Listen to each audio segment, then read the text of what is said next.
performer whose singing career would parallel Ma Rainey and Bessie Smith in some respects was the Georgia-born Ida Cox, who was also known as Ida Prather, another one of the founding sisters of the blues genre and recording industry, who would become a large artist with a large following. Cox would tour the same minstrel shows and tent shows in the 1910s as Ma Rainey, and would perform with Bessie Smith in the 1934 Fan Waves Review, a very famous concert at the Apollo Theater. Now, Ida is born in 1896, and she would leave her home as a teenager, quickly joining a minstrel show, and she would never look back. Ida was an excellent singer and a gifted blues poet. Cox would record 78 songs between 1923 and 1929, and she was promoted by her record label Paramount as the uncrowned queen of the blues. Ida would write most of her own songs, and one was unrivaled in her songwriting artistry. Her blues poetry would find inspiration in African American folk beliefs and superstitions. Songs of death and burial would be a prominent feature in her work. For example, you have graveyard blues, bone orchard blues, death letter blues, marble stone blues, coffin blues, and cemetery blues. These themes were central to religious and sacred music, as well as ancient ballads. The songs of death, this sacred music, was also central to hillbilly and country music, as well as country folk blues. Performers like Blind Lemon Jefferson, Charlie Patton, and Robert Johnson, for example.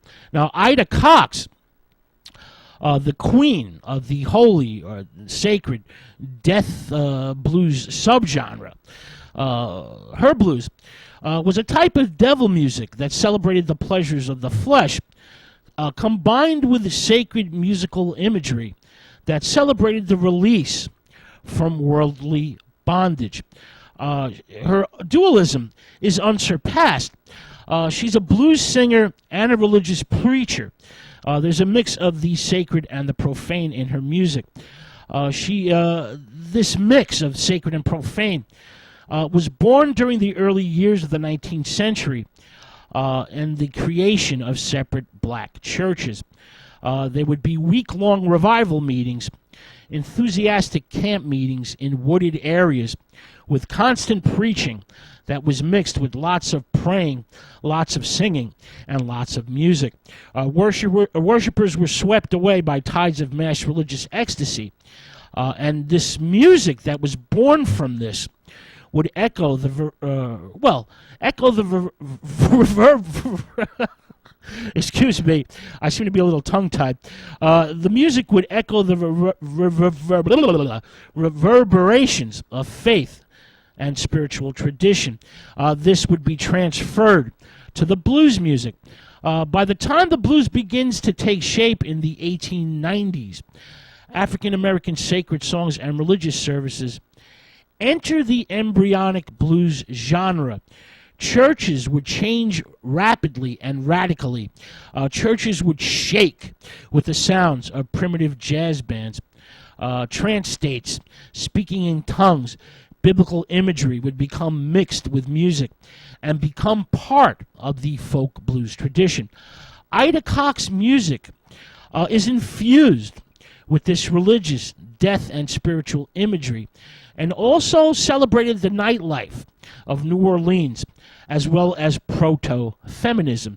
She acts as her own producer and manager, touring the blues circuit with the legendary Jelly Roll Morton.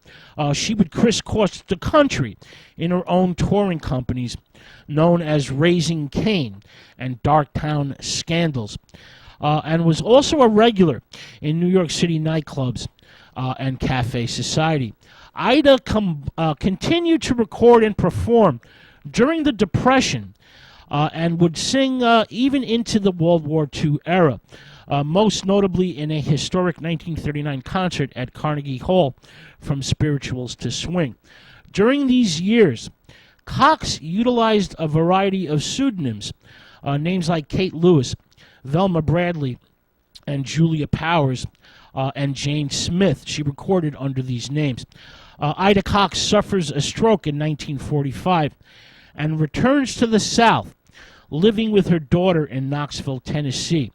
She would spend the next 20 years singing sacred songs in her church choir, devoting the rest of her life to the church. Now, with the success of Ma Rainey and Ida Cox, Paramount Records in Chicago basically emerges as a rival to New York City's Columbia Records, which basically has vaudevillian-style blues. Paramount deliberately swings away from the New York City theatrical blues and begins to mine enormous reserves of black talent that's passing through Chicago via the TOBA vaudeville circuit, as well as, talent from the Windy City itself. OK Records begins to take field trips. They send representatives out, first to Atlanta, then through other southern and midwestern